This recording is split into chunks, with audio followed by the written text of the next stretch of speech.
Hey guys, welcome to Commerce पाठशाला। I hope you guys are doing well. So आज का जो हमारा लेक्चर है वो होने वाला है आपका जो सेकंड ईयर का एक पेपर है corporate accounting BCOC 132, a very important question for the examination. And इसी को लेकर के हम अभी डिस्कस करेंगे। आई होप कि आपको ये वीडियो काफी पसंद आएगा। तो चलिए फिर स्टार्ट करते हैं। क्वेश्चन है, state the types of share capital. ठीक है, शेयर कैपिटल के टाइप्स आपसे पूछा गया है। तो सबसे पहले तो आपको ये जानना जरूरी है कि शेयर कैपिटल आखिर होता क्या है, राइट। तभी आप उसके डिफरेंट उसके जो टाइप्स हैं उसको आप समझ पाओगे, है ना। सो स्टार्ट करते हैं फिर। So company should have capital in order to finance its activities. Share capital means the capital raised by the company by the issue of shares, है ना। सो शेयर कैपिटल का सिंपल सा meaning ये है कि जो शेयर्स आप market में इशू करके उसके बदले जो पैसे आप मार्केट से उठाते हो, that is your share capital, है ना। अपने शेयर्स को जितने आप बेचोगे उसके उतने उसके बदले आपको उतने पैसे आपको मिलेंगे, राइट। तो वो जो पैसे आपके पास रहेंगे that is your capital. Okay. तो जब उनको अब वो पैसे उठाने की उनको आवश्यकता कब पड़ती है, जब उनको पैसे चाहिए होते हैं। जैसे कि देखो, बहुत सारी कंपनीज ऐसी हैं जो कि काफी सालों से बिजनेस में है और उन्होंने आज तक अपने कंपनी को कभी भी मार्केट में लिस्ट नहीं किया। मतलब जो कंपनी का प्रॉफिट होता था वो उसी को इन्वेस्ट करके कंपनी को आराम से अपना बिजनेस को बड़ा कर रहे हैं। लेकिन कई बार ऐसा होता है कि बिजनेसेस खुद को बड़ा नहीं कर पाती, तो उस केस में उनको पैसों की आवश्यकता पड़ती है मार्केटिंग के लिए, प्रमोशन के लिए, या नया नया बिजनेस सेटअप स्टार्ट करने के लिए, कोई नया प्रोजेक्ट स्टार्ट करने के लिए, पुराने प्रोजेक्ट को फाइनेंस करने के लिए। तो उस केस में कंपनी क्या करती है, अपने शेयर्स को मार्केट में लिस्ट करती है और फिर वहां से जो पैसे उठते हैं उनके पास, जो पैसे उनके पास आते हैं उनको फिर वो इन्वेस्ट कर देती है। और वही पैसे क्या कहलाते हैं, शेयर कैपिटल। आई होप कि आपको समझ में आया होगा। In case of a company, the term capital and share capital means the same thing. Okay, company के लिए कैपिटल या शेयर कैपिटल दोनों चीजें सेम है। A company limited by share should state its amount of share capital in memorandum of association. तो एक company जो कि शेयर बाय शेयर जो है वो एक तरीके से बनी हुई है, मतलब एक कंपनी है क्योंकि उसी के बेसिस पे बनी है ना। तो उस केस में उनको अपने शेयर कैपिटल के बारे में अपने मेमोरेंडम ऑफ एसोसिएशन में, एमओए जिसको बोलते हैं, उसमें लिखा हुआ होना उसके बारे में काफी ज्यादा जरूरी है। और अगर कोई अनलिमिटेड कंपनी मतलब कंपनी में अगर लॉस हुआ तो उसके पैसे आपको अपने पॉकेट से भरने पड़ेंगे, है ना। तो उस तरह की कंपनी में, company limited by guarantee may not have any share capital, तो इस तरह की कंपनी में हो सकता है कि उनका कोई शेयर कैपिटल ना हो। शेयर कैपिटल तभी होगा ना जब आप अपने शेयर्स को मार्केट में लिस्ट करोगे, है ना। तो वो अनलिमिटेड कंपनी होती है, वहां पे कोई लिमिटेशंस नहीं होता। वो चाहे अगर आपका लॉस होता है, कंपनी में अगर लॉस होता है तो उसकी भरपाई आप ही को करनी पड़ेगी। बट लिमिटेड बाय शेयर्स में अगर होगा तो एक आदमी उतनी ही भरपाई करेगा जितना उसके पास शेयर होगा। आपको मैक्सिमम लॉस कितने का होगा, जितना आपके पास शेयर होगा। शेयर खत्म, लॉस खत्म, बात खत्म। लेकिन अनलिमिटेड में ऐसा नहीं होता। ये टाइप ऑफ कंपनीज में कभी अगर मुझे मौका मिला तो मैं आपको करवाऊंगा। फिलहाल आगे बढ़ते हैं अगले टॉपिक की तरफ, वो जो कि कैटेगरीज ऑफ शेयर कैपिटल, जो हम लोग अभी करने वाले हैं, types of share capital. Okay. First है ऑथोराइज्ड और रजिस्टर्ड और nominal capital. So the authorised और नॉमिनल और registered capital is the amount of share capital which a company is authorised to issue. अब मान लो कि कंपनी 100 करोड़ की है, तो कंपनी 100 करोड़ के इशू 100 करोड़ के शेयर अगर चाहे तो मार्केट में इशू कर सकती है। वो उसकी मर्जी पे है। लेकिन क्या कभी क्या कोई भी कंपनी अपने होल कंपनी को मार्केट में लिस्ट करने के लिए क्या वो छोड़ देगी? क्या वो 100% अपना लगा देगी? नहीं, कभी ऐसा नहीं होता। वो हमेशा 5%, 10% करके अपने टोटल इक्विटी शेयर का, मतलब 100 करोड़ का 5% कितना हो गया? 5 crore, right.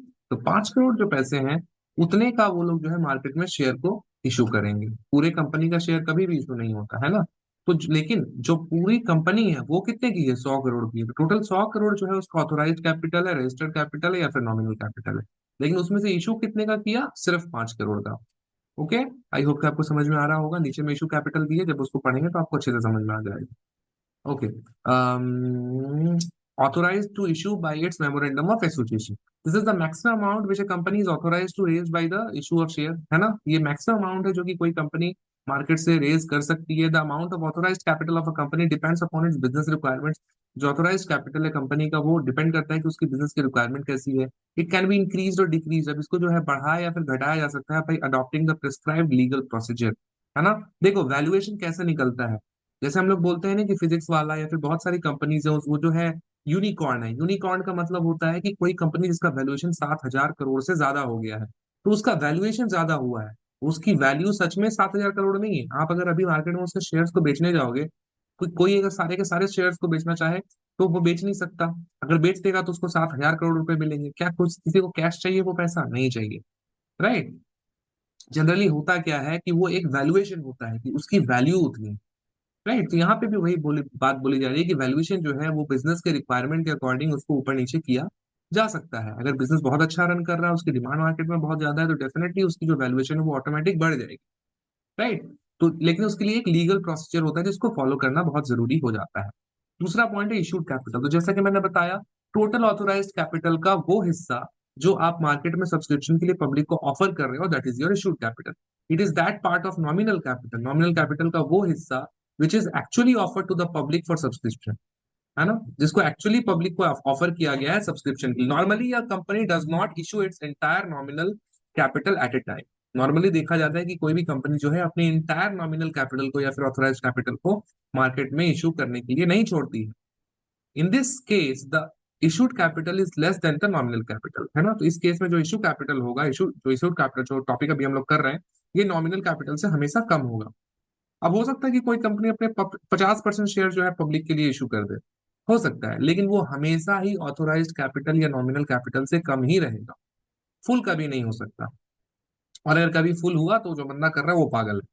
The difference between issued capital and the nominal capital is called unused capital. ये भी देखो आपको समझ में आ गया, अनइशूड कैपिटल, सॉरी। तो जो डिफरेंस है ऑथोराइज्ड कैपिटल और इशूड कैपिटल का, वो क्या कहलाएगा, अनयूज्ड कैपिटल, क्योंकि आपने उसको यूज ही नहीं किया, है ना। सॉरी, अनइशूड कैपिटल, जिसको आपने इशू नहीं किया। क्या मैं भी कर रहा हूँ। Issued capital can never be more than the nominal capital. Issued capital कभी भी नॉमिनल कैपिटल से ज्यादा नहीं हो सकता। It can at the most be equal to the nominal capital. ये उसके बराबर हो सकता है, पर ज्यादा नहीं हो सकता। पर बराबर भी बहुत रेयर केसेस में देखने को मिलता है, बहुत कम होता है ऐसा। सारे के सारे शेयर्स खरीद लेने का मतलब है कि आपने पूरी की पूरी कंपनी को टेक ओवर कर लिया, आपने कंपनी को ही खरीद लिया, आपने सिर्फ शेयर नहीं खरीदे, आपने पूरी की पूरी कंपनी को ही खरीद लिया। और कोई बंदा अपनी कंपनी को क्यों बेचना चाहेगा, है ना। पर अगर ऐसा होता है तो वो कॉर्पोरेट डील्स में हो सकता है, और होता भी है, ऐसा नहीं कि नहीं होता है, होता है, लेकिन बहुत कम, रेयर होता है ये। तीसरा है सब्सक्राइब्ड कैपिटल। ये भी बहुत अच्छा है, बहुत ही सिंपल सा है। सब्सक्राइब कैपिटल का मतलब होता है वो हिस्सा। अब इशूड कैपिटल के बारे में बात हुई। अब इशूड कैपिटल, आप आपने सपोज 5 करोड़ का आपने इशू किया मार्केट में, तो जरूरी नहीं है कि सारे जितने भी पब्लिक है वो आपके शेयर को लेने के लिए इंटरेस्टेड हो सकता है वो लोग 5 करोड़ नहीं, टोटल 3 करोड़ के शेयर जो है वो लोग लेने को इंटरेस्टेड है। तो उस केस में हम उसको क्या बोलेंगे, सब्सक्राइब्ड कैपिटल, क्योंकि 5 लाख का आपका इशूड कैपिटल था, 5 करोड़ का, लेकिन उसमें से सिर्फ 3 करोड़ ही सब्सक्राइब हुए, तो वो कहला जाएगा सब्सक्राइब्ड कैपिटल। तो it is that portion of the issued capital which has actually subscribed by the public, जिसको पब्लिक के द्वारा एक्चुअली में सब्सक्राइब किया गया है। Where the shares issued for subscription are wholly subscribe, है ना, जहाँ पे जो शेयर्स इशू किया जाता है वो या तो फुल्ली सब्सक्राइब होता है। Issued capital would be the same as a subscribe. जो इशूड कैपिटल है वो अगर फुल्ली वो हो जाता है, जैसे कि 5 करोड़ का आपने शेयर इशू किया और 5 करोड़ ही सब्सक्रिप्शन मिल गया, तो उसको हम लोग क्या बोलेंगे, फुल्ली सब्सक्राइब्ड कैपिटल, ठीक है। Called up capital. अब देखो, कॉल्ड अप कैपिटल एक नया चीज है, आपने पहले किया होगा हालांकि। कॉल्ड अप कैपिटल का मतलब होता है कि सपोज एक शेयर की प्राइस अगर 10 रुपए है, तो आपने अपने पब्लिक जिसने बाय किया था, आपने उसको बोला कि चलो ठीक है, तुमको 10 रुपए पूरा देने का जरूरत नहीं है एक शेयर का, तो मुझे 3 रुपए अभी दे दो, 2 रुपए बाद में दे देना, और बाकी के 5 रुपए तुम बाद में दे देना। इसको हम लोग क्या कहते थे, इसको हम लोग कहते थे एप्लीकेशन। मतलब एप्लीकेशन के टाइम पे आपको 3 रुपए देने हैं, अलॉटमेंट के टाइम पे आपको 2 रुपए देने हैं, और कॉल के टाइम पे आपको 5 रुपए देने हैं। तो कंपनी क्या करती थी, पार्ट्स में लोगों से जो है पैसे रिसीव करती थी। तो वो जो स्टार्टिंग वाला होता था उसको कॉल्ड अप कैपिटल कहते थे कि हमें फिलहाल इतना चाहिए। So it is that part of the nominal value of issued capital which has been called up on the shares. For example, a share may be of rupees 10 each. एक share का दाम 10 रुपए है, but at the time of issue the company is collecting rupees 5 per share only. But जब आपने issue किया तो आपने बोला कि ठीक है, 10 रुपए नहीं, मैं सिर्फ 5 रुपए ही फिलहाल लूंगा। The remaining 5 may be collected later on. बाकी के 5 रुपए जो है वो बाद में आपसे लिए जा सकते हैं। So called the value will be 5 पर शेयर, क्योंकि आपने 5 रुपए का ही डिमांड किया, राइट, इस तरीके से। पेड अप कैपिटल हो गया। अब पेड अप कैपिटल का मतलब हो गया कि जो सब्सक्रिप्शन है, जिस बंदे ने सब्सक्रिप्शन लिया था उसने कितना आपको दिया। It refers to the amount of called up capital which has actually been received from the share holder. Total 10 रुपए का था, लेकिन कस्टमर ने आपको 5 रुपए या 7 रुपए ही दिया, 7 रुपए ही आपका पेड अप कैपिटल हो जाएगा, ठीक है। It is quite possible that some share holders may not pay the full amount called up. 10 रुपए का टोटल वैल्यू था, लेकिन कुछ कुछ हो सकता है कस्टमर्स ऐसे हो जो कि 10 रुपए पूरा ना दे पाए, 7 रुपए ही दे, तो उस केस में उसका पेड अप कैपिटल कितना हो जाएगा? 7 रुपए। The amount not paid in respect of allotment and calls made are known as calls in arrear. Calls in arrear का मतलब, एरियर मतलब आउटस्टैंडिंग, जो पैसे मिलने हैं आपको बाकी हैं। तो जो पैसे आपको नहीं मिले हैं उसको हम लोग कॉल्स इन एरियर कहते हैं, और जो मिल जाते हैं उसको पेड अप कैपिटल कहते हैं। Thus the paid up capital is equal to the called up capital। Paid up capital called up capital के बराबर होगा, minus calls in arrear, minus जो कॉल्स इन एरियर उसको माइनस करना होगा अगर आपको वैल्यू फाइंड आउट करना है पेड अप कैपिटल का। तो in care there are no calls, in case sorry, वहां इन केस होगा, एस होगा। In case there are no calls in arrears the paid up capital will be the same as called up capital. अगर किसी भी तरह का कोई arrear नहीं है तो पेड अप कैपिटल आपके कॉल्ड अप कैपिटल के बराबर ही होगा। ओके। अनकॉल्ड कैपिटल सिंपल सी बात था, जिसको आपने कॉल किया ही नहीं है ना। मतलब सपोज 5 करोड़ का था, 3 करोड़ का आपने सब्सक्राइब किया, 3 करोड़ का नहीं किया, और 2 करोड़ का नहीं किया, तो वो आपका अनकॉल्ड हो जाएगा। This is the remaining part of the issued capital. Issued capital कितना था? 5 करोड़ का था, उसमें से 3 करोड़ को जो है कॉलिंग आई है, बाकी 2 करोड़ की नहीं आई है, तो वही जो 2 करोड़ आपका बच गया जिसकी कॉलिंग नहीं आई है उसको हम लोग कहेंगे uncalled capital. This is the remaining part of the issued capital which has not been called. The company may call this amount any times when it needs further capital, है ना। कोई भी कंपनी इस अमाउंट को वापस से issue कर सकती है एज पर देयर नीड, अगर उनको कैपिटल की आवश्यकता है तो किया जा सकता है, but according to the provision of articles, नियम के अनुसार। ठीक है। Thank you so much. आप, आई होप कि आपको ये वीडियो काफी पसंद आया होगा। मिलते हैं अगले वीडियो में, अपना ख्याल रखिए। बाय बाय, टेक केयर, धन्यवाद।